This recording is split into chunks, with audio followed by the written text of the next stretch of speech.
प्रबंध समिति आदर्श विद्या मंदिर जोधपुर की ऑनलाइन क्लासेज में आप सभी का हार्दिक स्वागत एवं अभिनंदन।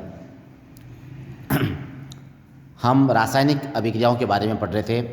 तो अगली रासायनिक अभिक्रिया है ऊष्माक्षेपी व ऊष्माशोषी रासायनिक अभिक्रिया। तो सबसे पहले आइए पढ़ते हैं ऊष्माक्षेपी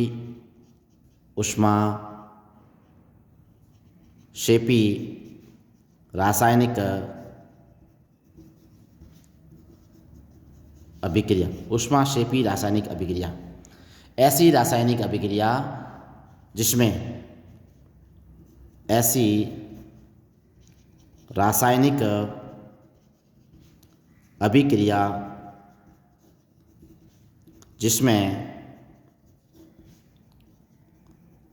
उत्पाद के निर्माण के साथ ऊर्जा मुक्त होती है या निर्माण होता है। ऊर्जा मुक्त होती है या ऊर्जा का निर्माण होता है, ऐसी रासायनिक अभिक्रिया ऊष्माक्षेपी रासायनिक अभिक्रिया कहलाती है। ऊष्मा का निर्माण होता है, ऊष्मा रिलीज होती है, ठीक है ना। जैसे C6H12O6 ये कार्बोहाइड्रेट है, प्लस ऑक्सीजन के साथ जब कार्बोहाइड्रेट का ऑक्सीकरण होता है तो ये बनता है CO2 प्लस H2O। ये 6, ये भी 6 और ये 6, ये बैलेंस हो जाएगी। प्लस यहाँ पर क्या आएगी, ये ऊर्जा मुक्त होती है। यानी ये अभिक्रिया श्वसन की अभिक्रिया कहलाती है। क्या कहलाती है? श्वसन की रासायनिक अभिक्रिया।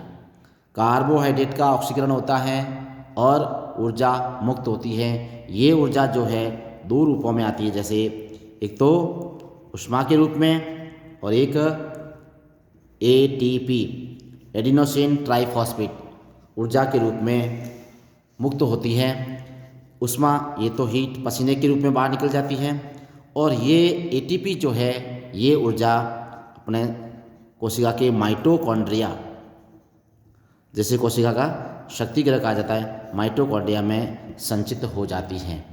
इस प्रकार से ये एक ऊष्माक्षेपी रासायनिक अभिक्रिया कहलाती है। ऊष्मा का निर्माण हुआ इसके अंदर। और एग्जाम्पल देखिए, जैसे CH4 ये मीथेन है। मीथेन का जब दहन करते हैं तो कार्बन डाइऑक्साइड प्लस ये H2O प्लस ऊष्मा प्लस प्रकाश, तो ये भी एक प्रकार की क्या है, ऊष्माक्षेपी अभिक्रिया है। बैलेंस करने के लिए यहाँ पर 2 लगा दीजिए, ये अभिक्रिया बैलेंस हो गई।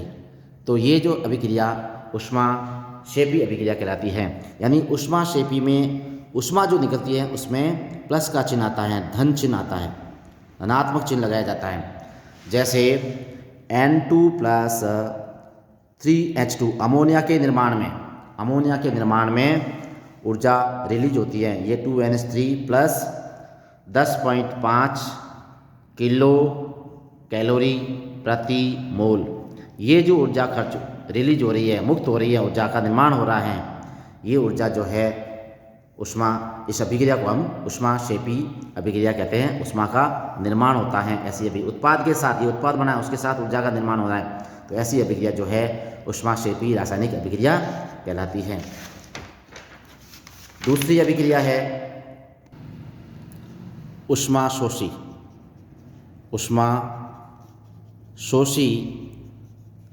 रासायनिक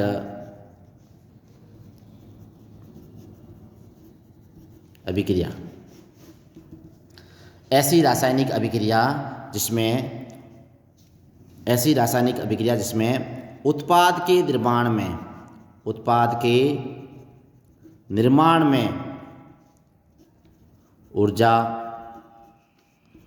खर्च होती है, ऊर्जा व्यय होती है, उस अभिक्रिया को हम क्या कहते हैं, ऊष्माशोषी। ऊष्मा का शोषण होता है, मतलब ऐसी रासायनिक अभिक्रिया जिसमें उत्पाद के निर्माण में ऊर्जा खर्च होती है, ऊर्जा व्यय होती है, ऊर्जा जो है शोषित होती है, उस अभिक्रिया को हम ऊष्माशोषी रासायनिक अभिक्रिया कहते हैं।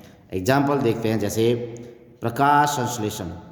प्रकाश संश्लेषण, प्रकाश संश्लेषण की रासायनिक अभिक्रिया में ऊर्जा की आवश्यकता होती है, ऊर्जा खर्च होती है। जैसे CO2 प्लस H2O गिव्स, ये सनलाइट सूर्य का प्रकाश, और यहाँ क्या चाहिए, पर्णहरित की उपस्थिति में C6H12O6 कार्बोहाइड्रेट का निर्माण होता है और प्लस ऑक्सीजन गैस मुक्त होती है। तो इसको बैलेंस करते हैं, ये 6 आएगा, यहाँ 6 आएगा और ये 6 हो जाएगा।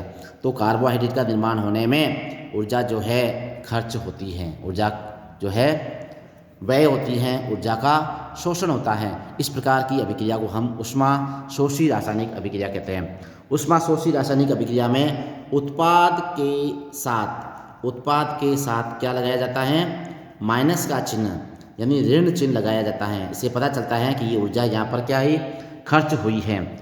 जैसे N2 plus 2O2 gives 2NO2 और माइनस 21.6 किलो कैलोरी प्रति मोल।